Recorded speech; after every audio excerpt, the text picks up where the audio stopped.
नमस्कार. श्री न रा परांजपे लिखित श्री रामकृष्ण चरित्र हे श्री रामकृष्ण परमहंस यांचे चरित्र आपण वाचत आहोत. आज आपण 7व्या प्रकरणाला सुरुवात करतो आहोत. गदाधराचा कैशोरकाल. 10-11 वर्षाचा होतो तेव्हा विशालाक्षीच्या दर्शनास जाताना वाटेत मला भावसमाधी लागली. लहानपणी लहाबाबूंच्या घरी पंडित मंडळी जमली असता त्यांचे जे बोलणे चाले ते बहुतेक सर्व मला समजे. श्री रामकृष्ण. क्षुधीरामांच्या निधनाने त्यांच्या संसाराची सारी घडी बिघडून गेली. श्रीमती चंद्रादेवींनी सहचारी या नात्याने त्यांच्या सुखदुःखात सुस्थितीत दुस्थितीत त्यांच्याबरोबर छायेप्रमाणे 43 वर्षे काढली होती. अर्थात क्षुधीरामांच्या मृत्यूचा सर्वात अधिक परिणाम त्यांच्यावर व्हावा व सारे जग त्यांना ओके वाटावे यात नवलते काय. श्री रामचंद्राच्या चरणकमलांचे निरंतर ध्यान करणारे त्यांचे चित्त आता संसार सोडून तेथेच कायमचे राहण्यास धडपड करू लागले. पण मन संसार तोडण्यास तयार झाले तरी संसाराने त्यांना सोडले पाहिजे ना.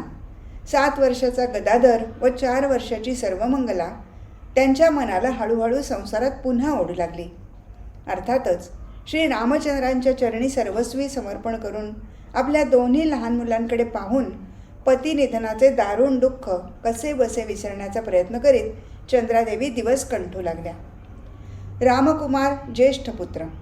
संसाराचा सर्व भार आता त्याच्या शिरावर पडल्यामुळे त्यांना दुःख करीत व्यर्थ कालक्षेप करण्यास अवसरच नव्हता. शोकसंतप्त परमपूज्य जननी, लहान भाऊ व बहीण यांना दुःखाचा विसर पाडून त्यांना कसलीही उणीव भासू न देण्यासाठी आपण काय केले पाहिजे. मधला भाऊ रामेश्वर याचे अध्ययन पूर्ण होऊन तो संसारास कशी मदत करू लागेल, आपली स्वतःची आय कशा रीतीने वाढेल, अशा 1 ना 2 शेकडो चिंताने त्याचे मन सदा भरलेले असे. त्यांची पत्नी गृहकर्मात दक्ष होती. आपल्या पूज्य सासूवरील दारुण प्रसंग पाहून तिने गृहकर्त्याचा बराचसा भाग स्वतःच्या शिरावर घेतला. बाळपणी मातृवियोग, लहानपणी पितृवियोग व तरुणपणी पत्नीवियोग होणे यासारखे दुःखदायक काहीही नाही अशी म्हण आहे. बाळपण बहुतेक मातेच्या संगतीत व लालनपालनात जाते म्हणून त्या काळी पितृवियोग झाला तर मुलाला त्या वियोगाची जाणीव होत नाही. परंतु त्याला जेव्हा समजू लागते व पित्याच्या अमोल प्रेमाचा त्याला लाभ होऊ लागतो, मातेकडून पुरवले न जाऊ शकणारे त्याचे लाड जेव्हा पिता पुरवू लागतो व म्हणून आईपेक्षा त्याचाच लळा जेव्हा लागू लागतो, तेव्हा त्याला पितृवियोग झाला तर मात्र त्याच्या दुःखास पारावर उरत नाही. हीच अवस्था गदाधरची झाली. क्षणोक्षणी पित्याची आठवण होऊन त्याला सर्वत्र अंधार दिसू लागला. परंतु त्याची बुद्धी या लहान वयातसुद्धा इतर मुलांपेक्षा अधिक परिपक्व झालेली असल्यामुळे त्याने आपले दुःख आईकडे पाहून बाहेर दिसू दिले नाही. सर्वांना वाटावे की गदाधर पूर्वीप्रमाणे आनंदात व मजेत दिवस घालवत आहे आणि म्हणूनच गावाजवळच्या भूतीच्या पर्हाकाठचे स्मशान, माणिकराजाची आमराई वगैरे जनशून्य स्थानी कधीकधी त्याला एकटाच हिंडताना पाहूनही लोकांना तो तेथे काही विशेष कारणाने हिंडत असेल असे मुळीच वाटत नसे. त्यांना वाटे पोर अवखळ आहे, आले असेल सहज भटकत, इतकेच. गदाधराचा स्वभाव मात्र पित्याच्या मृत्यूपासून एकांतप्रिय व विचारशील असा बनला. समदुःखी माणसे एकमेकांकडे आकृष्ट होतात. गदाधराच्या अंतःकरणात आपल्या मातेविषयी त्यावेळी जास्तच प्रेम उत्पन्न झाले होते. याचे कारण कदाचित हेच असावे. त्याने आताशा पूर्वीपेक्षा जास्त वेळ आपल्या मातेजवळच असावे व पूजा वगैरे कर्मात व गृहकृत्यात तिला आनंदाने मदत करावी. कारण आपण जवळ असलो म्हणजे तिचे दुःख थोडेसे कमी होते हे त्या बुद्धिमान व समजूतदार मुलाच्या लक्षात येऊन चुकले होते. पित्याच्या मृत्यूपासून त्याने आईजवळ कोणत्याही गोष्टीसाठी हट्ट धरून बसू नये. कारण त्याला कळू लागले होते की आपला हट्ट जर आपल्या आईस पुरवता आला नाही तर तिला अत्यंत वाईट वाटेल व तिचा शोकाग्नी अधिकच भडकेल. गदाधर पूर्वीप्रमाणे शाळेत जाऊ लागला. पण शाळेपेक्षा पुराणे व भजने ऐकणे व देवदेवींच्या मूर्ती तयार करणे या गोष्टींकडे त्याचे लक्ष जास्त लागले. आणखीही एका गोष्टीकडे त्याचे त्यावेळी लक्ष लागले, ती ही गावाच्या आग्नेयेस जगन्नाथपुरीत जाण्याचा जो रस्ता आहे त्यावर गावचे जमीनदार लहाबाबू यांनी एक धर्मशाळा बांधली होती. जगन्नाथास जाणारे साधू बैरागी या धर्मशाळेत मुक्काम करीत व गावात भिक्षा मागत. गावात पुराणे ऐकत असता संसार अनित्य आहे वगैरे गोष्टी गदाधराने ऐकल्या होत्या व प्रिय पित्याच्या मृत्यूने या गोष्टीची प्रत्यक्ष जाणीव त्याच्या शुद्ध व कोवळ्या मनात उत्पन्न झाली होती. साधू बैरागी या अनित्य संसाराला सोडून देऊन भगवंताच्या दर्शनासाठी त्याची सेवा करीत काल घालवतात व अशा साधूंच्या संगतीने मनुष्याला शांती मिळून तो कृतार्थ होतो, ही गोष्ट त्याने ऐकली असल्यामुळे अशा साधूंची ओळख करून घ्यावी या हेतूने त्याने मधूनमधून त्या धर्मशाळेत येणे जाणे सुरू केले.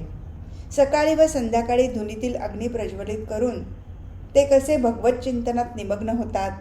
मिळालेली भिक्षा प्रथम इष्टदेवतेला समर्पण करून मग आनंदाने ती प्रसाद म्हणून कशी ग्रहण करतात. आजारी पडल्यास ते भगवंतावर भार टाकून आजारीपणाची दुःखे कशी शांत मनाने सहन करतात.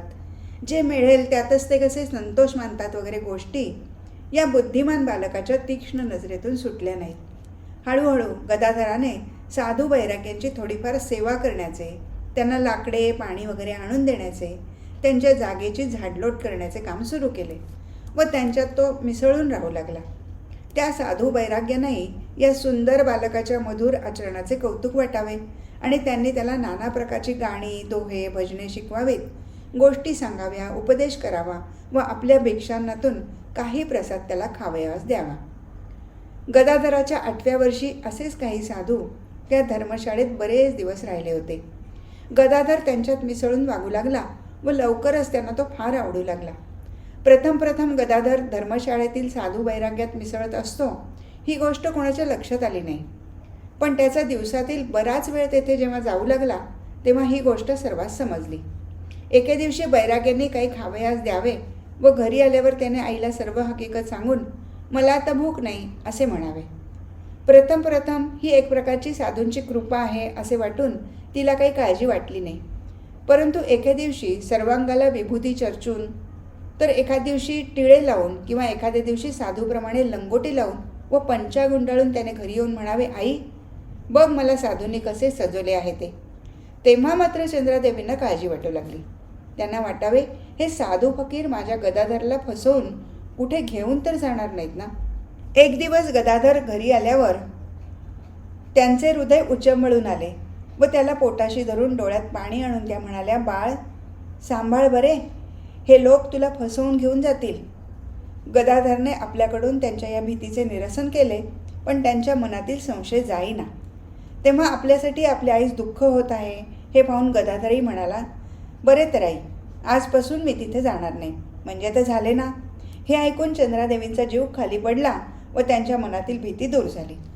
त्या दिवशी संध्याकाळी धर्मशाळेत जाऊन आजपासून मी तुमच्या सेवेस येणार नाही असे त्याने या साधूस सांगितले व तसे करण्याचे कारण विचारता सर्व हकीकत मोकळेपणाने त्याने त्यांना सांगितली. ती ऐकून गदाधर बरोबरच ते साधू लोक त्याच्या घरी आले व चंद्रादेवीस आश्वासन देऊन म्हणाले की मुलाला अशा रीतीने फसवून देण्याचे कधीही आमच्या ध्यानीमनी आले नाही व आम्ही असे कधी करणारही नाही. आम्ही संन्यासी फकीर लोक, आम्ही उगीच एखाद्या अल्पवयी मुलाला त्याच्या आईबापांच्या परवानगीशिवाय नेऊ तरी कसे. असे करणे तर घोर पाप आहे. तेव्हा तुम्ही याबद्दल अगदी निश्चिंत असा. हे ऐकून चंद्रादेवीचा सर्व संशय अगदी दूर झाला व साधू लोकांच्या इच्छेप्रमाणे गदाधराला पुन्हा त्यांच्याकडे जाण्याची त्यांनी अनुमती दिली. त्याच सुमारास घडलेल्या एका गोष्टीने चंद्रादेवींना गदाधराबद्दल पुन्हा काळजी उत्पन्न झाली. कामारूपुकूरहून एका कोसावर अनूर गाव आहे. तेथे श्री विशालाक्षी देवीचे जागृत स्थान आहे. एक दिवस गावातील बऱ्याच बायका काही नवस फेडण्यास त्या देवीस निघाल्या. त्या मंडळीत धर्मादास लहाची विधवा कन्या प्रसन्नमयी हीही होती. प्रसन्नाची सरलता, धर्मशीलता, पवित्रता वगैरे गुणांबद्दल रामकृष्णांची उच्च धारणा होती व पुढे तिच्या सांगण्याप्रमाणे वर्तन करण्यास त्यांची आपल्या धर्मपत्नीला आज्ञा असे. त्यांनी आपल्या स्त्री भक्तापुढेही प्रसन्नतेचे गुण वर्णावेत. प्रसन्नाचेही गदाधरवर अत्यंत प्रेम असे. कधीकधी तो प्रत्यक्ष गदाधर आहे असेही तिला वाटत असे. सरळ स्वभावाची प्रसन्न गदाधराच्या तोंडून देवादिकांची भक्तिपूर्ण गाणी ऐकून म्हणे, गदाई तू प्रत्यक्ष देव आहेस असे मधुमधून का वाटते बरे. तू काही म्हण, पण तू काही माणूस नव्हेस खास. असो. बायका मंडळी निघालेली पाहताच गदाधरही म्हणाला, मी येतो. बायकाने प्रथम तू येऊ नको, वाट लांब आहे, दमशील, वगैरे पुष्कळ सांगून पाहिले, पण गदाधर ऐकेना. तेव्हा त्यांनी नाईलाजाने त्याला येण्यास परवानगी दिली. गदाधराला फार आनंद झाला व तो देवादिकांची गाणी म्हणत त्यांच्याबरोबर जाऊ लागला. गदाधर अशा रीतीने आनंदात देवीची गाणी म्हणत चालला असता एकाएकी त्याचा आवाज थांबला. डोळ्यातून अश्रुधारा वाहू लागल्या व संज्ञाशून्य होऊन तो जमिनीवर पडला. बायकांची एकच तारांबळ उडाली. कुणी इकडून तिकडून पाणी आणून त्याच्या डोक्यावर शिंपडले, कुणी वारा घालू लागल्या, कुणी देवीला नवस करू लागल्या, पण काही केल्या गदाधर सावध होईना. तेव्हा एकाएकी प्रसन्नाच्या मनात विचार आला की गदाधराच्या अंगात देवी तर आली नसेल, कारण सरळ स्वभाव व भक्तिपरायण लोकांच्या अंगात देवी येते असा तिचा विश्वास होता. त्याबरोबर तिने देवीचा धावा करण्यास बायकांना सांगितले. तिच्या पुण्यचरित्रावर बायकांची अत्यंत श्रद्धा होती व तिने सांगताच त्या सर्वजणी मनात देवीचा धावा करू लागल्या. व आश्चर्याची गोष्ट, देवीचा धावा सुरू होत्याच थोड्याच वेळात गदाधर सावध होऊन उठून बसला. त्याच्या अंगावर आता अशक्तपणा किंवा दमल्याचे काहीसुद्धा चिन्ह नव्हते. हे पाहून बायकांनाही वाटले की खरोखरीच त्याच्या अंगात देवी आली होती. असो, मग सर्वजणी देवीस गेल्या. तेथून घरी परत आल्यावर गदाधरासंबंधीची सर्व हकीकत त्यांनी चंद्रादेवीला सांगितली. ती ऐकून चंद्रादेवीस फार काळजी वाटली व त्यांनी त्याची दृष्ट काढून रघुवीराची व विशालाक्षी देवीची आपल्या मुलाच्या कल्याणासाठी पुन्हा पुन्हा प्रार्थना केली. असो, पाहता पाहता आणखी 1.5 वर्ष निघून गेले व गदाधर हळूहळू पित्याची आठवण थोडीफार विसरून गेला. धर्मदास लहानचा मुलगा गयाविष्णू याच्याबरोबर यावेळी गदाधराची अतोनात गट्टी जमली. ती इतकी की त्या दोघांनी नेहमी एकत्र असावे, खेळणे, अभ्यास, जेवण एकत्रच करावे. गदाधराला प्रेमळ आयाबायांनी खावयास बोलवले तर त्याने गयाविष्णूला घेतल्या वाचून कुठे जाऊच नाही. या दोघांचे असे एकमेकांवरचे अकृत्रिम प्रेम पाहून धर्मदासच्या व गदाधराच्या घरच्या मंडळीस फार आनंद वाटत असे. गदाधराचे 9वे वर्ष सरत आले आहे असे पाहून रामकुमारांनी त्याचे उपनयन करण्याचे ठरवले. धनीने गदाधराजवळ एकदा असे मागितले होते की मुंजीच्या वेळी तू माझेकडून प्रथम भिक्षा घ्यावी. तिच्या अकृत्रिम प्रेमाने मुग्ध होऊन गदाधराने ही गोष्ट कबूल केली होती. गदाधर बोलण्याप्रमाणे करण्यास कधीही चुकणार नाही अशी खात्री असल्यामुळे धनीला फार आनंद झाला होता व मोठ्या प्रयत्नाने 4 पैसे जमवून ती त्याच्या मुंजीची वाट पाहत होती. मुंजीच्या काही दिवस अगोदर धनीला दिलेले वचन गदाधराने रामकुमारास सांगितले, परंतु त्यांच्या कुळात अशी चाल नसल्यामुळे रामकुमार चिंतेत पडले. गदाधरही हट्ट धरून बसला. तो म्हणाला, मी जर असे न करीन तर खोटे बोलल्याचा दोष मला लागेल व खोटे बोलणाऱ्याला जानवे धारण करण्याचा अधिकार मुळीच नाही. मुंजीचा दिवस जवळ आला व गदाधराच्या या हट्टाने मुंज लांबवावी लागते की काय अशी रामकुमारास सहेतुक भीती वाटू लागली. ही गोष्ट धर्मादास लहानच्या कानावर गेली आणि त्यांनी रामकुमारास बोलावून नेऊन म्हटले, अशा प्रकारची चाल तुमच्या कुळात नसली तरी इतर कुणाकुणा कुलीन ब्राह्मणाच्या घराण्यात ती आहे. तेव्हा मुलाच्या समजुतीसाठी तुम्हालाही तसे करण्यास काही हरकत नाही. वडिला समान असणाऱ्या धर्मादासाचे हे बोलणे ऐकून रामकुमाराची चिंता दूर झाली व गदाधराला आपल्या इच्छेप्रमाणे करण्यास त्यांनी हरकत घेतली नाही. गदाधराने प्रथम भिक्षा धनीकडूनच घेतली व तिला याप्रमाणे भिक्षा मातेचा मान मिळून फार धन्यता वाटली. लहाबाबूंच्या घरी एके दिवशी बरीच पंडित मंडळी जमली होती. 4 पंडित एके जागी जमल्यावर वादास काय तोटा झाले. काही प्रश्न निघून लगेच त्यावर पूर्व पक्ष उत्तर पक्ष चालू झाले. वादास रंग चढत चालला. वाद चालता चालता एकाने असा काही एक बिकट प्रश्न सर्व मंडळीस विचारला की त्या प्रश्नाचे योग्य उत्तर त्यापैकी कोणासच सुचेना. त्या दिवशी गदाधरही तिथे होता. त्याची नुकतीच मुंज झाली होती. तो प्रश्न ऐकून त्याने जवळ बसलेल्या एका ओळखीच्या पंडितास म्हटले, अहो, या प्रश्नाचे हे उत्तर नाही का होणार. त्याला ते पटल्यामुळे त्याने दुसऱ्यास ते सुचवले व सर्वांस ते पटून त्या प्रश्नाचे हेच एक उत्तर आहे असे त्या सर्वांनी कबूल केले. हे उत्तर कुणी सुचवले याचा शोध करता एका 9-10 वर्षाच्या लहान मुलाने ते सुचवले असे जेव्हा त्यास कळले तेव्हा त्याच्या आश्चर्यास सीमा राहिली नाही व चकित होऊन ते मूल खास दैवी शक्ती संपन्न असले पाहिजे अशा समजुतीने त्यांनी त्याची प्रशंसा केली व त्यास आशीर्वाद दिले. उपनयन झाल्यानंतर अर्थातच गदाधराला देवाची पूजा करण्याचा अधिकार प्राप्त झाला. अगोदरच त्याचे हृदय भक्तिपूर्ण होते व आता हा अधिकार मिळाल्यामुळे तर संध्या वंदनादी कर्मे करून तो आपला बराचसा वेळ पूजा व ध्यान यात घालवू लागला. आपल्या पित्याप्रमाणे आपणासही मध्ये मध्ये दर्शन प्राप्त व्हावे, स्वप्ने पडावी या हेतूने त्याने देवांची मनापासून सेवा आणि भक्ती आरंभली. पवित्र मनाच्या गदाधरावर देवानेही कृपा केली. अधूनमधून त्याला भावसमाधी लागू लागली व दिव्य दर्शनही प्राप्त होऊ लागली.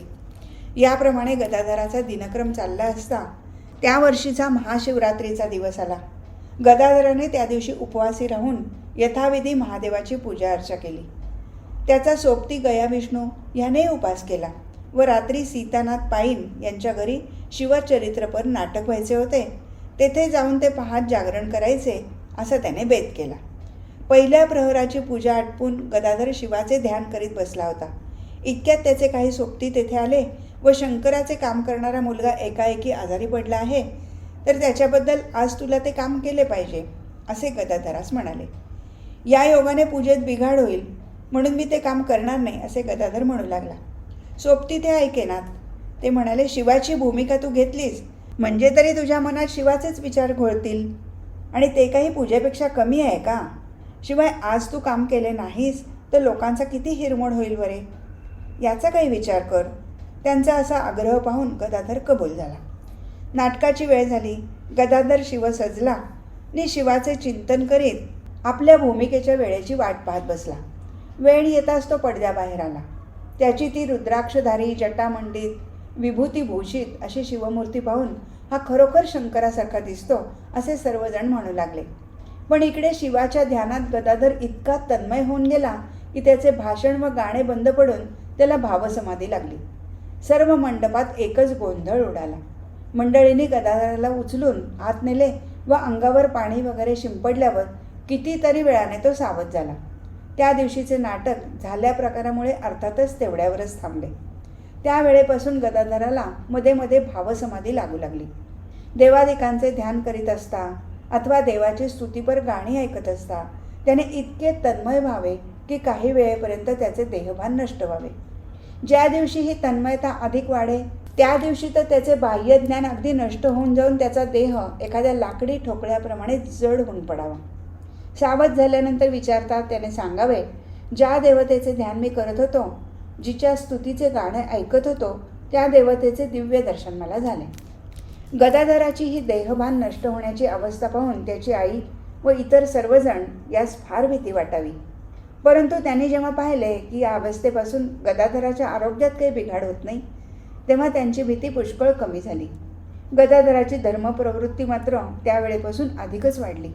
गावात कुठेही उत्सव असला किंवा जयंती असली की तो तेथे जाऊ लागला व अंतःकरणपूर्वक तेथील कामात मिसळू लागला.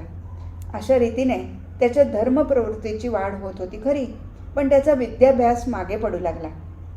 तीक्ष्ण दृष्टी संपन्न गदाधराने एवढ्या लहान वयातही मोठमोठे पंडित, तर्कालंकादारी पदव्यांनी भूषित असे थोर विद्वान लोकसुद्धा ऐहिक भोगसुखाच्या व कीर्तीच्या कसे मागे लागलेले असतात हा प्रकार पाहिलेला होता. म्हणून त्यांच्यासारखी विद्या मिळवण्याविषयी तो अधिकाधिक उदासीन बनत चालला होता. यावेळी त्याची सूक्ष्मदृष्टी सर्व लोक कोणत्या उद्देशाने कार्य करतात हे पाहण्याकडे जाऊ लागली व आपल्या पित्याचे वैराग्य, ईश्वरभक्ती, सत्यनिष्ठा, सदाचार, धर्मपरायणता इत्यादी अनेक सद्गुण स्वतःपुढे आदर्श म्हणून ठेवून त्यांच्याशी तुलना करून इतरांची तो किंमत ठरवू लागला. संसाराच्या क्षणभंगुरतेचे पुराणातील वर्णन ऐकून त्याला अशा स्थितीतही संसारात राहून दुःखे भोगणाऱ्या लोकांचे आश्चर्य वाटावे व दुःख व्हावे आणि आपण असल्या अनित्य संसारात मुळीच राहणार नाही असा त्याने आपल्या मनाशी निश्चय करावा. 11-12 वर्षाच्या लहान वयात एवढे गंभीर विचार गदाधरच्या मनात कसे आले याविषयी आश्चर्य अथवा शंका वाटाव्यास नको, कारण त्याची बुद्धी, प्रतिभा व मानसिक संस्कार ही सर्वच काही अलौकिक व असाधारण होती. असो, विद्याभ्यासाविषयी गदाधरचा उदासीन भाव अधिकाधिक वाढत होता, तरी तो पूर्वीप्रमाणे पाठशाळेत अजूनही जात असे. त्याचे वाचन आता बरेच सुधारले होते. रामायण, महाभारत वगैरे धर्मग्रंथ त्याने अशा भक्तीने व सुंदर तऱ्हेने वाचावे की ते ऐकून लोकांनी तन्मय व्हावे. गावातल्या साध्या व सरळ हृदयी लोकांनी ते ग्रंथ वाचण्यास त्यास आग्रह करावा व त्यानेही त्यांचे मन कधी मोडू नये. अशा रीतीने साईनाथ पाईन, मधुयोगी वगैरे अनेक मंडळी त्याला आपल्या घरी घेऊन जात व अनेक मंडळी जमा करून गदाधराच्या तोंडून प्रल्हाद चरित्र, ध्रुवोपाख्यान अथवा रामायण महाभारतापैकी इतर कोणते एखादे आख्यान मोठ्या भक्तिभावाने ऐकत. तसेच गावातील व जवळपासच्या खेड्यातील देवदेवतांवरची गाणी कवने नेहमी गदाधरच्या कानी पडत. त्याची स्मरणशक्ती असाधारण असल्यामुळे त्याने ती ऐकून मनात ठेवावी व कधीकधी ती लिहूनही काढावी. गदाधराने स्वहस्ते लिहिलेली रामकृष्णायन पोथी, योगाद्येचे आख्यान, सुबाहूचे आख्यान वगैरे आख्याने कामारू पुकूर येथे त्यांच्या घरी आम्ही प्रत्यक्ष पाहिली आहेत. गणिताचा गदाधराला तिटकारा असे मागे सांगितलेच आहे. पाठशाळेत त्याची या विषयात फार थोडी प्रगती झाली. बेरीज, वजाबाकी, गुणाकार, भागाकार व काही कोष्टके इतके त्याचे गणित झाले. परंतु 10व्या वर्षीपासून त्याला मध्ये मध्ये भावसमाधी लागू लागल्यापासून त्याच्या घरच्या मंडळींनी त्याला वाटेल तेव्हा शाळेत जाण्यास व वाटेल तर शिकण्यास परवानगी दिली होती व शिक्षकालाही ही गोष्ट माहीत असल्यामुळे तोही गदाधरास त्रास देत नसे. या कारणाने गदाधराचा गणित विषयाचा अभ्यास तितकाच राहिला. हळूहळू गदाधरास 12वे वर्ष लागले. त्याच्या मधल्या भावाला रामेश्वरला आता 22वे व धाकट्या बहिणीला सर्वमंगलेला 9वे वर्ष लागले होते. रामेश्वराचे लग्नाचे वय झालेले पाहून रामकुमारांनी कुमारपुकूर जवळच्या गौरहाटी गावच्या रामसदय बंदोपाध्याय यांच्या बहिणीशी त्याचा विवाह करून दिला व रामसदयांना आपली बहीण सर्वमंगला दिली. भाऊ व बहीण यांची लग्ने करून रामकुमार त्या काळजीतून मुक्त झाले खरे, पण आता त्यांच्या मागे दुसऱ्याच काळज्या लागल्या. त्यांची पत्नी या सुमारास गर्भवती झाली व यायोगे त्यांना एक प्रकारे आनंद झाला खरा, पण प्रसूतिकाली आपली पत्नी मरण पावणार असे त्यास पूर्वीच कळून चुकल्यामुळे त्यांना फार काळजी वाटू लागली. तसेच धाकटा भाऊ रामेश्वर याचा विद्याभ्यास संपला होता तरी तो अजून काही मिळवू लागला नव्हता, म्हणून संसाराची स्थिती पूर्वीप्रमाणे खालावत चालली होती व आता यास काय उपाय अशी एकसारखी चिंता त्यांना लागलेली होती. प्रसूतिकाल जसजसा जवळ येत चालला तसतशी रामकुमारांची चिंता अधिक वाढू लागली. सरतेशेवटी 1849 साली एक दिवस त्यांची पत्नी एका अत्यंत सुंदर मुलास जन्म देऊन मृत्यू पावली. या घटनेने रामकुमाराच्या दरिद्री संसारावर पुन्हा शोकाची छाया पडली. आज इथेच थांबू. हरिओम तत्सत.